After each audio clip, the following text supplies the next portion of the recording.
It's Monday. Are you ready for some knitting? I think I'm so clever, but no. Hello, my name's Leah. I am Pygmy Tiger Knits on Instagram. And this is episode 3, which I think I will call Knitters in the Wild, because we got some big ones this week. So I think first I'm going to talk about shenanigans and what's been going on this week, and then I'll get into whips and go from there. So what is everybody talking about in the fiber community this week? Mr. Tom Daly, the Brit who knits. Isn't he just fantastic? Here he is, Mr. Olympic diver, knitting while watching other people dive and compete. How cool is that? So, upon further research, yes, he's from Britain. Him and his husband have a 2-year-old son, which is awesome. And he's a diver. And he started knitting during quarantine. He's only been knitting for like just over a year. And the man is already designing colorwork intarsia. I mean, hello. Hello. Just madness. It's funny when I see him because, and here he is, look, the man knit a whole freaking colorwork intarsia sweater while competing in the Olympics. He has won 4 medals. Insanity. So, of course, the fiber community seems to be the golden boy right now. Woohoo! So, he actually does fundraisers, see, right here. Fundraising for the brain tumor charity.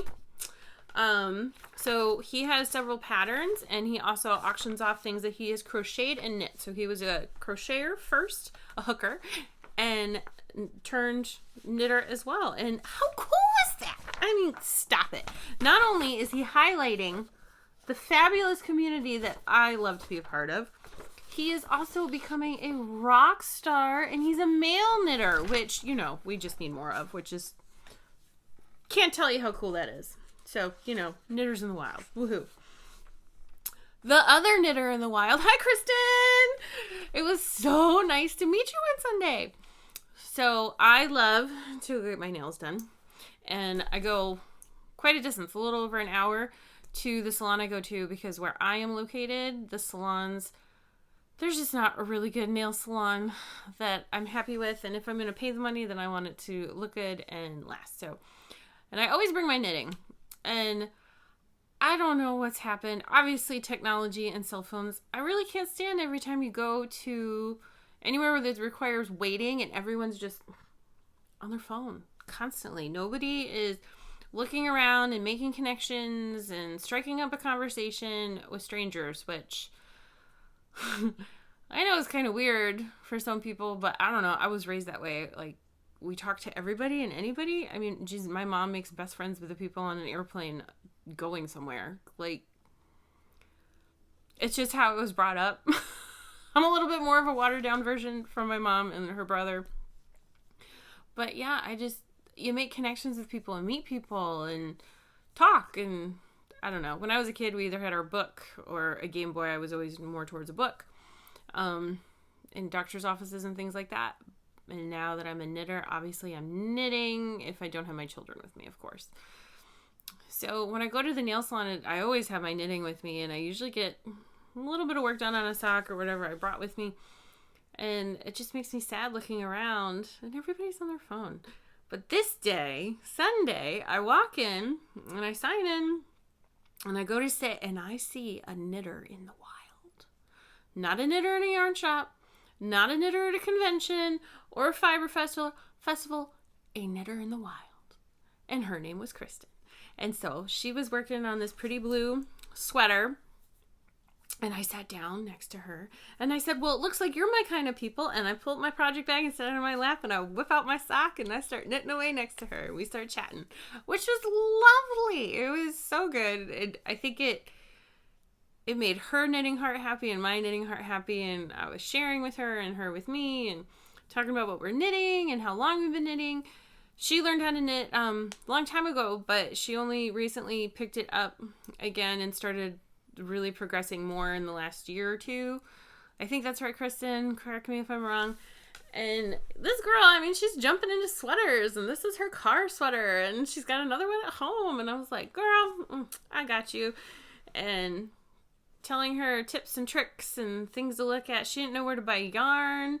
So, of course, I'm telling her the local yarn shops and where to go, or indie dyers I love and podcasts I love. And it was just so much fun to talk to somebody about knitting who likes it as much as I do.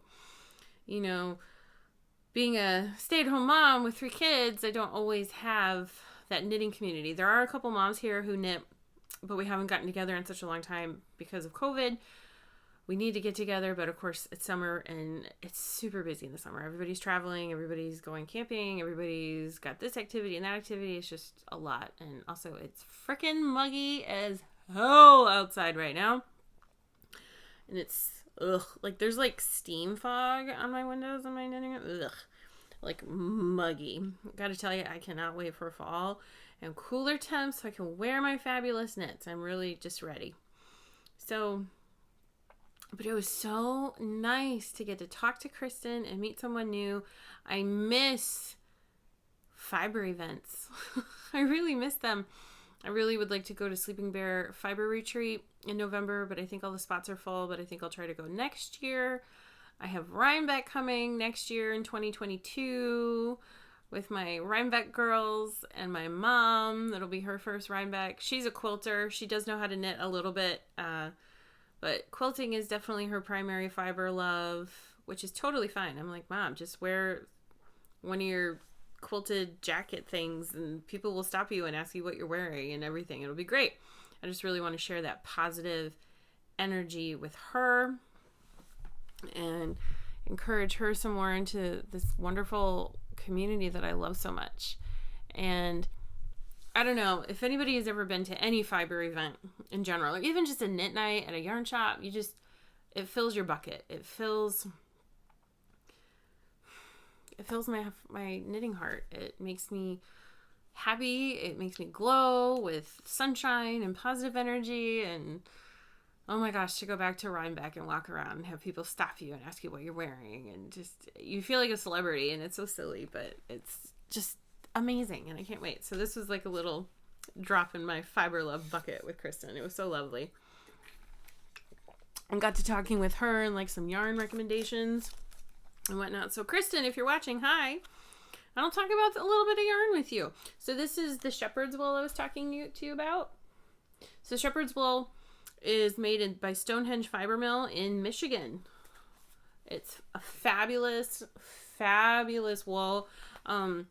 Any other time I've used like straight up wool, 100%, that isn't superwash, it just feels so crunchy, scratchy, granola, which is fine depending on what you're doing, but I still like next to skin soft. And shepherd's wool is so versatile, and you get so much bang for your buck here. Like, it's over 200 yards on this one skein. It's extremely economical, usually $13 to $15 a skein, depending on where you are. These are intending to be one of my Christmas knits. If you guys have ever watched Home Alone, 90s kid right here, and if you haven't, shame on you. Christmas movie that is definitely in our rotation around the holidays, but Kevin in the first one has this hat and it's color work and it's got this fantastic reindeer on it and these motifs. And I've always wanted this hat and found a pattern for it. So this will be that hat. So excited about it. So again, super economical wool. If you ever have a felting project, excellent felting yarn. So good. And it just feels so good in your hands. It's a step above Cascade 220. One of my other favorite yarn companies, which I guess you would call it a commercial yarn but it's hand dyed. So Malabrigo. Okay. And Fabulous. Where are they from? Argentina? Uruguay. And my friend Deb's actually been to Uruguay. So cool. So the color's getting blown out. Hold on. Let me change the light a little bit. Change my setting here. Oh, there we go. This is the minty greeny blue. And this is the Rio Space, which is a nice twisted worsted. And I could make it go to DK or worsted. I've used this in so many projects. It is a workhorse yarn, which is so soft. I knit my almost 3-year-old daughter's blankie that she has had since the day she was born in this. It gets dragged everywhere. I throw it in a garment or in a, what is it? One of those mesh bags for the laundry. Throw it in the wash with some wool wash, spin it, hang it to dry or lay it flat to dry, drape it, and it's washed beautifully. The only thing is the color's faded, but it's almost 3 years old, and it's been washed several times. So this, and also one of my very favorite sweaters that I've knit myself, the Portage Cardigan. I use this yarn. Fabulous. And again, it's super economical. Like, what is this? $15 this skein? Can't beat that for a really squishy, middle of the road. And this is another one of their bases. They have a plethora of bases from fingering all the way up to super bulky. And I think I've used almost all of them. They're really, everything is fabulous. This one is the Caprino base, which is a DK weight, and it's sold in 50 gram hanks. It is 80/20 superfine merino and cashmere. So this is a teal, and then I have like an acid green that I got. My friend Sue gave me a gift certificate for my birthday a couple years ago, and bought that right away. Like, she handed it to me, and I went and spent it at the shop because she gave it to me in the shop. So I highly recommend Malabrigo. Fabulous, fabulous yarn. It is definitely one of my go-to standards. Those two yarns I will always revisit. So yay. Anyway, what else do we have to tell Kristen? Oh, Kristen, so we talked about shepherd's wool.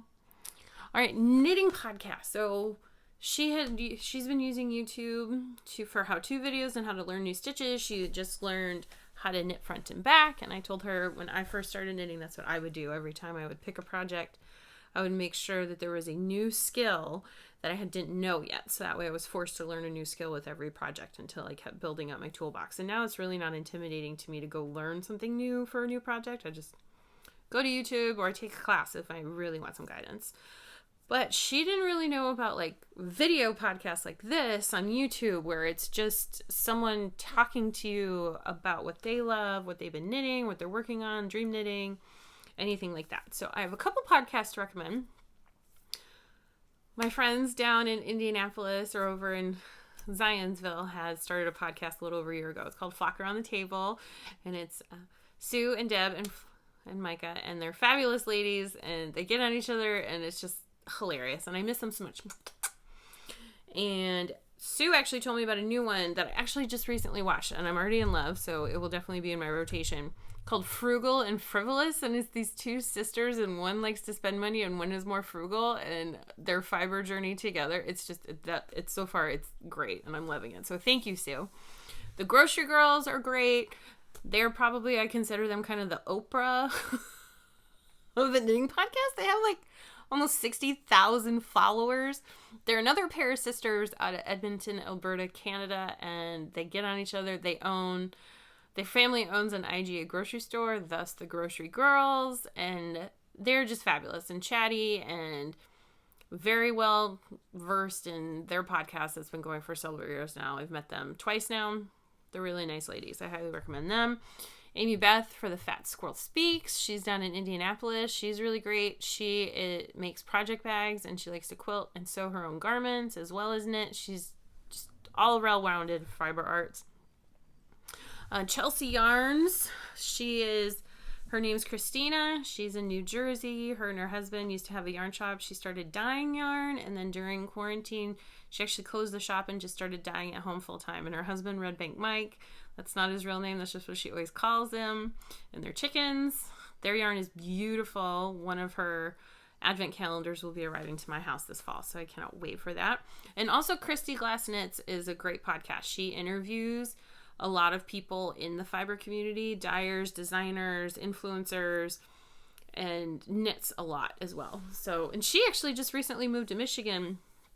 I guess I shouldn't say recently. It's been a year, but she only just recently came public with it. So I'm super curious about that as to why she moved and where she is in Michigan, because, girl, we need a knit. So, Kristen, I hope you're watching. I hope we can get together soon the next time I go down to get my nails done, and we can go to Panera and sit in it for a while after. So, yay for knitters in the wild. It just, made me so happy. Family-wise, it's just been normal. Same shit, different day here in our house. Keeping these kids alive and busy. This week, we started our last week of summer day camp, so that's pretty busy. And Lucy, my middle, will be going to preschool for the first time this year in a couple weeks, so getting her ready for that. And Maggie just about starting to want to walk. It's been interesting and fun, and Edie's super excited to go to school too, so getting amped up for that, wrapping up the summer. Other than that, it's just same old, me knitting away every day. So, FOs, and for those of you who don't know, finished objects. Sorry, some of you didn't know that, and I was questioned what that meant. Sorry, I didn't tell you. So the first FO is Brenton's America socks. His America socks from the Painted Tiger. These are so fun, and I was so happy. He's so excited to get to wear them. I told him he couldn't wear them until after a podcast. He's going on vacation for a mancation with his guy friends in a couple weeks up to Drummond Island, and he's going to pack these. I said, no wearing them outside, because parts of them are white, of course. And if I didn't tell you before, size 15s. I mean, geez, I love that boy. And as you can see, they are not shorties. So, those were so fun to knit. I actually have enough left over to make a pair of shorties for me. So, got those done and off my needles. And then I quickly cast on my Please, Luke, please Lorelei begging for coffee and Gilmore Girls inspired colorway from Night Owl Fibers. And yes, I finished the pair. So these are nice and tall. It'll probably be one of the first pairs I reach for when it is cold enough to wear hand knit socks again. I'm very excited about these. Oh, so squishy. So those are my FOs for knitting. And I can't remember if it was my last podcast or the one before. There's only two. I should be able to remember, right? I talked about making some Christmas bags, and I showed you some Christmas fabric to house my Christmas knits. And, you know, girlfriend can't ever just do one. So, I just love this print so much. I mean, Christmas mushrooms? Really? Christmas mushrooms. Shut the front door. So I matched it with the trees. I don't know. I just feel like it totally goes. And I have my nice little label on there. And I found this measuring tape ribbon that is accurate. I measured before I bought it. For that. And then I love Christmas. I love decorating for Christmas. I love ornaments, especially the hand-blown glass ones. They're just so pretty. And so the liner is all these cute, unique ornaments. And just, made me so happy. So that's one. And that's kind of, I would call that a medium-sized bag. I can probably put, I think when I tested, I put 8 hanks in. I would never use it with that many. But probably up to 4, maybe even 5 skein project I could put in there. Shawl, whatever, a couple socks. Your toolkit, your purse, your wallet, really. It turns into a purse for me because being a mom of 3, I don't really have a purse to hang around. I got the diaper bag and all these other things. So I just have a zipper wallet, wristlet thing. But I throw it in my knitting bag if it's just me going out. Then this one. All these super cute snow globes. And I paired this one with flannel. Because who doesn't love flannel? And I just also love the color scheme on this. That it's not traditional. Love it. So much. Here's another one. And my good friend, one of my best knitting friends, Chelsea. Hi, Chelsea. Oh my God, this girl. She's got more talent in her pinky finger than I do in my entire being. She's fabulous. I love her. She does all things. We met in college in art classes. We both ended up being art teachers, but she went another way. Teaching was not for her, and I don't blame her. Teaching is hard. Kudos to all you teachers. I did it for 7 years, and I don't know, elementary was really, really, really fun, but I think I just really like teaching knitting. So she makes these scrappy bags all the time where she just takes all these wild colors and just throws it together and sews it all together and makes her own fabric and then cuts it up and makes a bag out of it. And they're fabulous. And I love them. So I was trying to do that. And then I talked to her on the phone and I was like, I'm trying to do what you do, but it's just not going. She's like, because I just don't care. I just reach in and grab it and I don't care. So I went back and revisited. Thank you, Chelsea. And I think they turned out pretty cool. So I used scraps of other bags I made. Like here's my gnomes and the flannel I paired with it. And then I added some of the trees from the Christmas trees. And I gotta say, I love it. I just put white on the inside because it's what I had. But this was really fun. And I also didn't care. And I kept cutting it and rearranging and had a grand old time. And then I made a big version because I'm about to knit a Christmas sweater. So girl, you need a Christmas sweater bag. And that's just like the first one. So here's a little bit of size difference for you. Well, several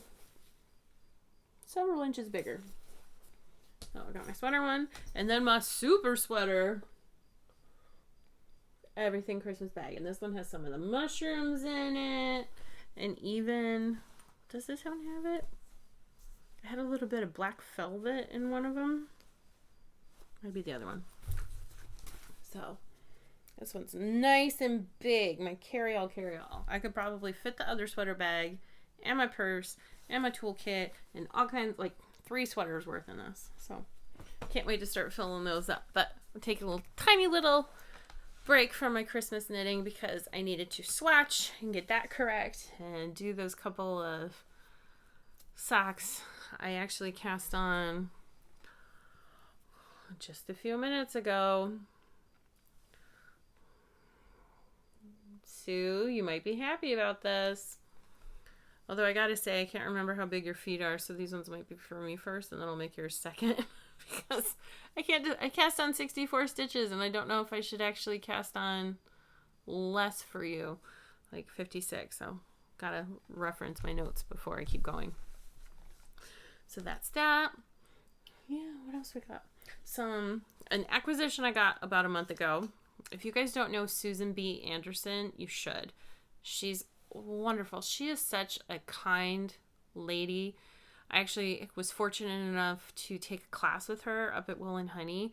She is very well known for so many of her knits, kits, and she has her own fiber company called Barrett Wool. She's out of Madison, Wisconsin, and her kits are fabulous. Literally everything you need, unless you have a stuffy and you need the fiber fill. She doesn't include that.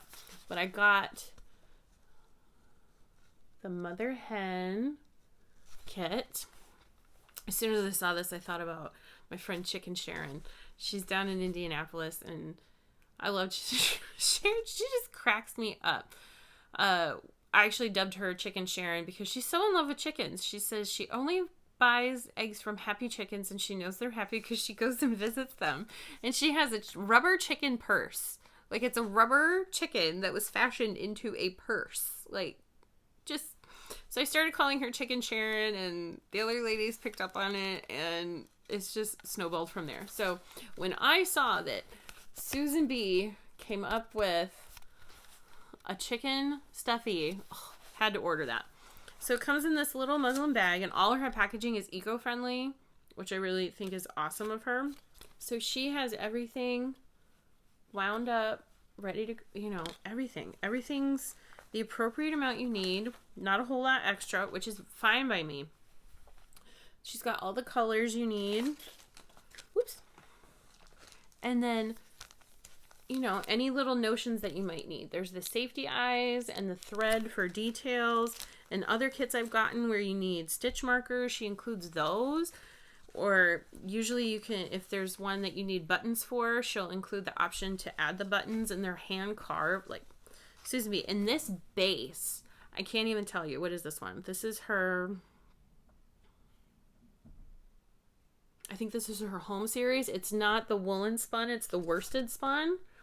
It is so dreamy and plump and round and springy. It's just And her price point really isn't bad. I think it's like $18.25 or $18.50 for 100 grams skein of worsted. Oh, I have a fiber or sweater quantity over in my stash over there that I will be knitting this winter. So can't wait for that. So check that out. Chicken Sharon, you check that out because that's for you, girl. I had a couple questions about swatching and blocking because I mentioned how I'm going to steam block my Saturday morning socks and the difference between steam blocking and wet blocking. So I knit my next swatch for my Christmas sweater, which I printed out. Where did I put it? Darn it, I must have forgot to grab it. It's in the kitchen. Oh, wow. So it's for Christmas in July sweater by Tanis. And so here's my swatch. And when you swatch, you're supposed to, if you're intending to knit it flat, you should knit your swatch flat. And if you're intending to knit in the round, then you should do your swatch in the round because that can affect your gauge. And this was actually my first swatch for the sweater. And I guess I didn't do it correctly and I knit it flat instead of in the round. So I'm correcting that. And I also, this pattern is color work on the yoke. So you should also do a swatch with some color work and some just plain stockinette. So I knit first a bit just plain stockinette in one color and then switch to color work. And this was in the round. I cast on 80 stitches. And this is ready to be blocked. I just put it in the sink with some lukewarm water and let it sit for 10 to 15 minutes. And then I just squeeze it out in my hand really, really well. And then I have, if you're a parent, you know, if you're a gym rat, you know, these foam playmat things that you piece together like puzzles. I bought this when my oldest daughter Edie was a baby and had it as her playmat in our house because we had all hardwood floors. And I would block on it too. So there's like poking holes in it and everything. So what I do, and with blocking, you're supposed to treat your swatch how you intend to treat whatever you're blocking, your garment. So you can put a little bit of wool wash in it or whatever. I usually don't when I'm swatching. I usually just get it wet and let it sit. And then I kind of like to pull and tug a little bit. And then I lay it on my swatch. And I have these from Knitter's Pride, which these are worth it. I think they're like $25. Totally worth it. So it's got a ton of pins on it and there's 2 sizes. So I use those and I kind of catch it because we all know that when we knit stockinette stitch that it curls on the end. So I always try to line it up and catch that curl. And I pin it right on that edge. And I don't try to pull or stretch unless there's something like a fancy decorative edge that has like a scallop or something and I want the points to really stand out. Something like that, then I will send things out or pull them out. I don't talk very well while I'm doing things, do I?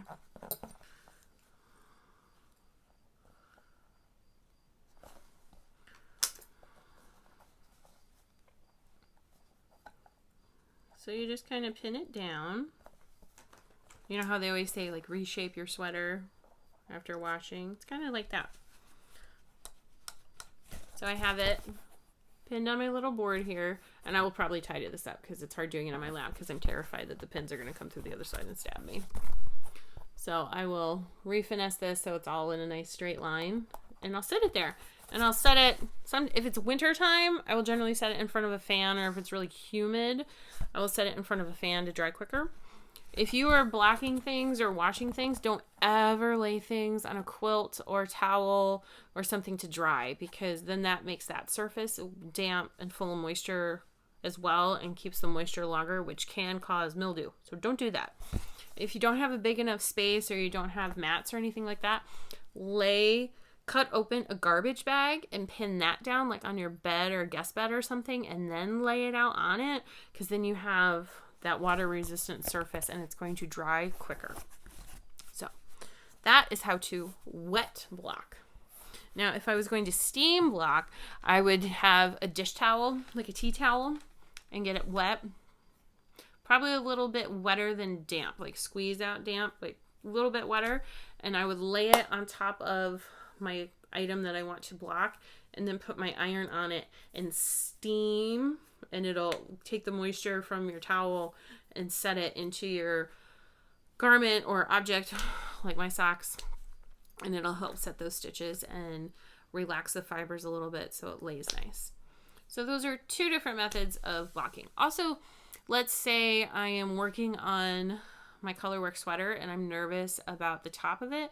I have interchangeable needles, so I can remove my needle ends, put stoppers on it, and I can block my sweater while it's still on my needles to check my gauge and my fit along the way, which I think is really cool. Now, I could do wet blocking or steam blocking. It's just kind of, you decide, up to you. Totally depends on the situation. So, Catherine, I hope that answers your question. Hopefully. So, can't wait to break into this bad boy.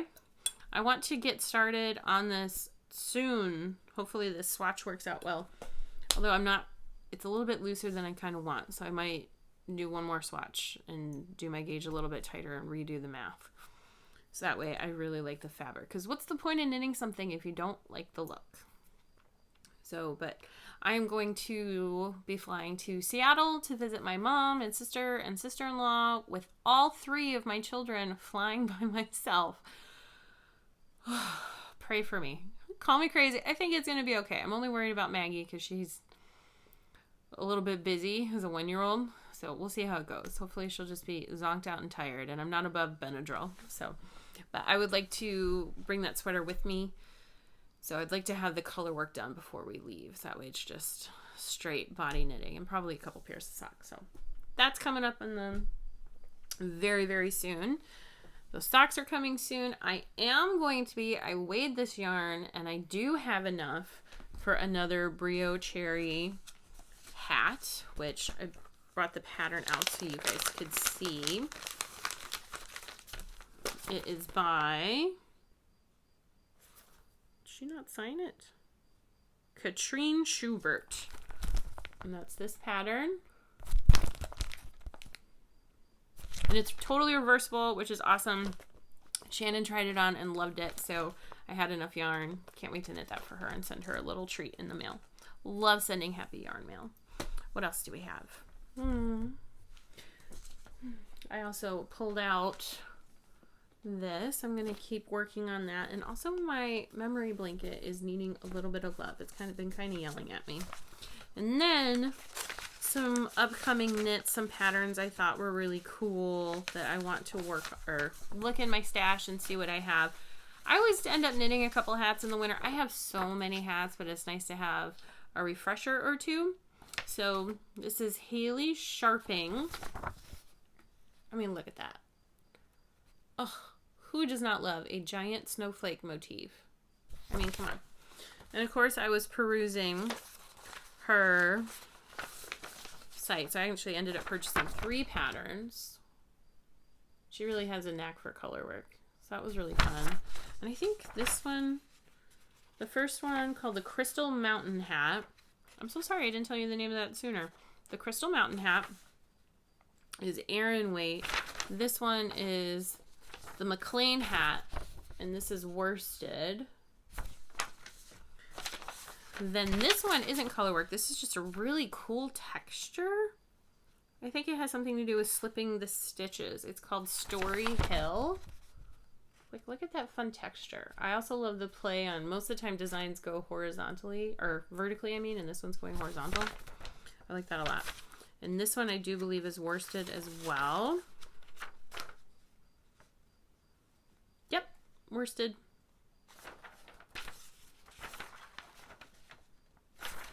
So super, super cool.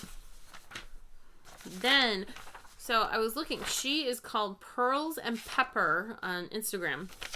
She posted this hat and I fell in love with this hat. So cool, so graphic, so striking.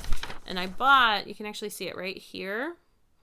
These 2 skeins I bought of Plucky, and it's primo fingering, so I'll have to hold it double because I don't know what weight this is because I tried going to her Ravelry and it's not on her Ravelry. And her husband have a yarn company called Dapper Dye Works, and they had it on there as a free pattern with the purchase, but then when I went to that website, I couldn't find it. So I've messaged her.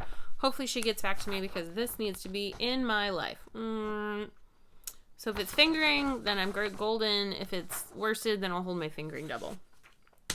But I have these two colors over here, this cream and this bright neon green that I bought at Vogue Knitting Chicago a couple years ago. And then on the way home, we stopped at another little yarn shop on the way back to Indy, and I bought this yarn. And it's like a metallic silver black. It's really cool. I've always wanted to use those three together, and they've been sitting there staring at me, begging me to use them, but not knowing what I wanted to make. Well, this will be it. Even if it comes down to I have to graph it out myself and figure it out because I love it that much. So those are coming up. So a couple hats, another pair of socks. I don't know when I'll knit the chicken, when I'm in the mood. Every couple months I get in the mood for a stuffy. So I also have been wondering if people wonder how I keep track of what I knit. So one of my friends commented, I was writing down so many things to look up and whatever from your podcast. That's exactly what I used to do when I started watching podcasts when I was in Indianapolis, or when I lived in Virginia, at a local yarn shop called Dances with Wool, RVA. Hi, Debbie. Fantastic shop. They were featured in Vogue Knitting magazine over the last year. Debbie is amazing. She's a wonderful, kind human. She was a librarian and opened the shop. And sadly, I didn't find it till my last 6 months in Richmond. God, I wish I would have found it earlier. Such a community of fiber enthusiasts. Such a supportive community. Just, it feels like home. She has different seating options. She has a fireplace. It's lovely. And I started learning so much at open knit nights from these other ladies and listening to them talk and hearing what dyer they're into or this pattern or that pattern. I brought a notebook with me and I would start making notes. And also, I had no idea about knitting podcasts like this, video podcasts to follow and basically have a knit night at in your own home, in your jammies or whatever. And so everything snowballed from there. So I ended up getting a notebook and I have it all organized. This is actually my second one. I filled in my first one.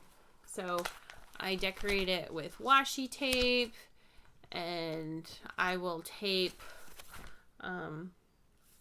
things. Like here's a picture of my husband and I. So it's almost like a journal / knitting notebook / memory book / file of facts, because I'll even tape in, this is the label from the 2020 Advent Skein from the from Christina, the Cozy Knitter.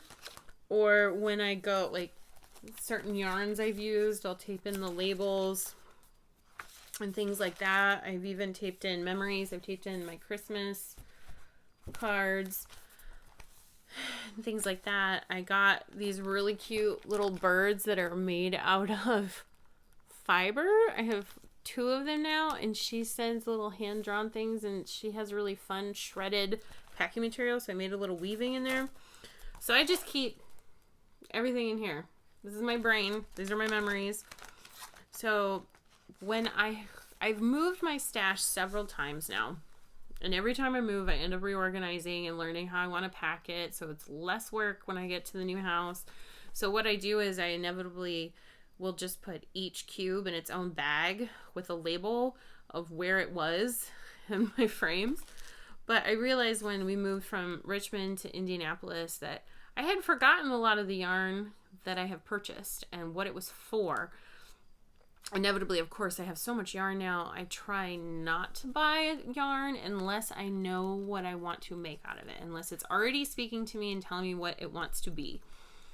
So that's generally the rule. So when I was unpacking, when I lived in Indianapolis, I made a list, and this is my better version now. So if I was pulling out yarn, I knew exactly what it was going to be. I wrote down what it was going to be and what the colors were. And this list was very unorganized because I literally just wrote in a legal pad and then I copied it into my notebook.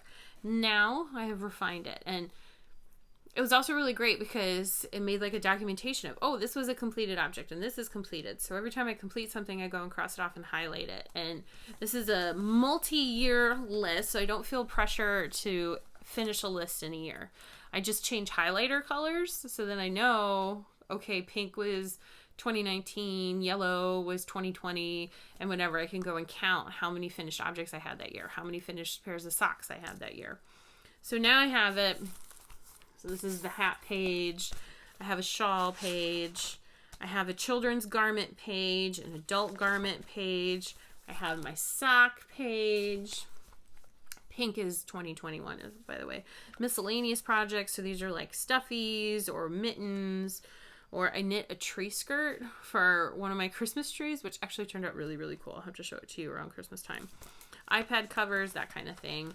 I've also put in other stuff that's not necessarily knitting related, but I have quilts in here. I have other sewing projects, dream knitting, wish list yarns that I really, really want that I don't have yet. Christmas knit ideas. I also have a list of just my completed socks in 2021, which I actually need to update. It's quite behind. I have sweater measurements for people I love, like my children. And I also date those because those obviously change because they're growing. I have a list of yarn shops that I would like to visit.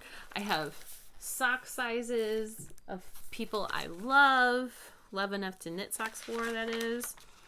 You know, sometimes I'll have a page that has a knitting cue. One, like my mind is just so scattered and I want to cast on all the things. So I just write them all down. It helps get it out of my brain. I keep track of my commissions. I also document things. Like this is Christmas 2020. All the Christmas cookies that I made that year. What we had to eat. Because it's just kind of nice to remember. And things like that. So my husband is really good at making homemade cards, and by really good I mean funny. He just picks ridiculous things and photoshops things, and it's just Xerox paper out of the printer downstairs, but I mean, come on, really big. So those end up here because of course I want to keep those forever and ever and ever. So yeah, this is my knitting notebook. I will keep lots of things in here. It's generally my knitting Bible. Something I want to remember, you know, hey, this yarn was really fabulous, notes like that. Like sometimes people leave those kinds of notes on a pattern, but I just prefer to have everything in one spot. And it usually comes with me. Sometimes it lives here in my knitting room on my desk. Anyway, looking around, I think I talked about everything today. Sorry it went a little bit longer today, almost double the time as last time. I know sometimes people like shorter things, but sometimes it's nice to have a longer one, especially if I have a lot to say. So I hope everyone has a great week and had a great finish to their week last week. Let's hit the ground running and keep on knitting and spreading joy and knitting on love into every single stitch. I'll see you next time.